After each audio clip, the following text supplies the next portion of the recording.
Well, no other network is going to talk about this Israeli peace deal. We are going to, because this, I promise you, will have an effect on your children. While other networks are ignoring it, we've got to spend time on it. Look, President Trump notched a huge victory for peace in the Middle East, all right? But the media, of course, cannot let him have his day. They certainly can't let him have a victory either, right? That would be horrible. During a week when President Trump has two Arab nations signing a deal with Israel, this is what you get from MSNBC. Not Trump as a peacemaker, but as a dictator.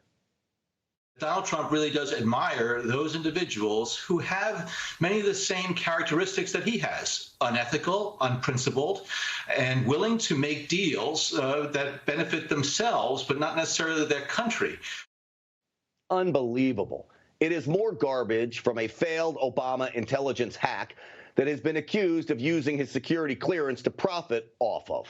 And when it became clear John Brennan's lies, rhetoric, and outlandish statements designed to create division were facilitating the aim of our enemies to create division in America, well, President Trump revoked John Brennan's security clearance. Yet that is who MSNBC turns to. It's really outrageous.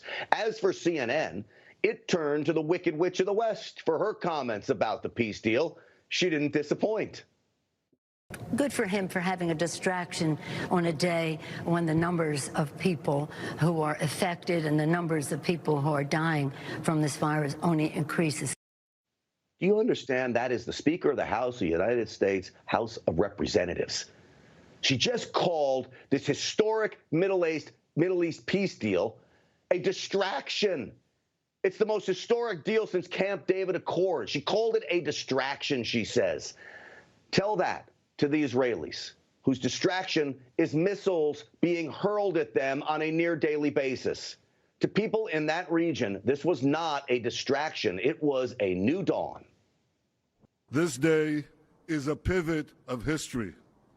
It heralds a new dawn of peace. Yes, it does. And for more on this historic day, I want to bring in former Chief of Staff for the National Security Council under President Trump and former staff member of the House Intelligence Committee, Fred Fleitz. Fred, it's great to have you back on the program. Good to be here. You know, does it amaze you that the media wants to play this down and in some cases even ignore all this? Well, you know, what's interesting is not everyone in the media has played it down. David Ignatius, very liberal Washington Post editorial writer, admitted this was a great deal. This was just the UAE deal. We didn't know the Bahrain one was coming. Thomas Friedman, who's one of the most anti-Trump editorial writers around, he works for the New York Times, said, I have to use Trump's favorite adjective. This is huge. But Nancy Pelosi is so blinded by hatred of the president. She's never accepted his election. She's disregarding something that could affect stability and peace in the region for decades to come. And I mean, we can talk about how we got to that, but you're right. This really shows we no longer have a loyal opposition in this country. And I think that's a shame. Fred, you know, she calls it a distraction. And then here you have in the Middle East, lives are being lost on a near daily basis to these strifes between Arab nations and Israelis. And you have Hamas in the region. You've got other terror groups in the region. This is not a distraction. These deals and more to come are about bringing peace that will affect us and our safety here at home, too, won't it?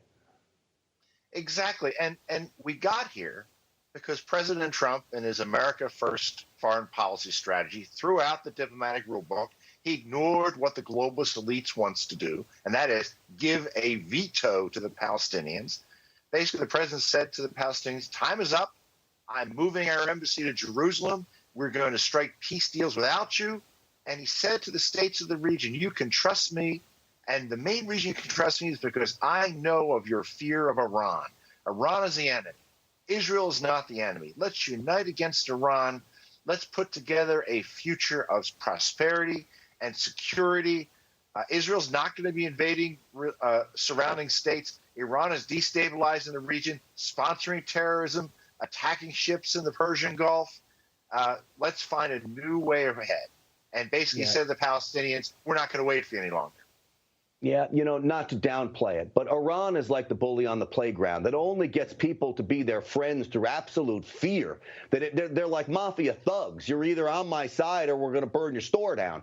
And that's how Iran operates. And I think once you start building this coalition of more Arab nations in the region, Iran, they basically get chopped off at the knees. That's right. And Iran has a presence in Syria, a presence in Iraq. It's backing rebels in Yemen that are attacking Saudi Arabia. It's sending weapons to Hamas, which is a terrorist organization, the Palestinian terrorist organization that's attacking Israel, other Palestinian terrorist organizations. States in the region are tired of this. They want stability. They want peace.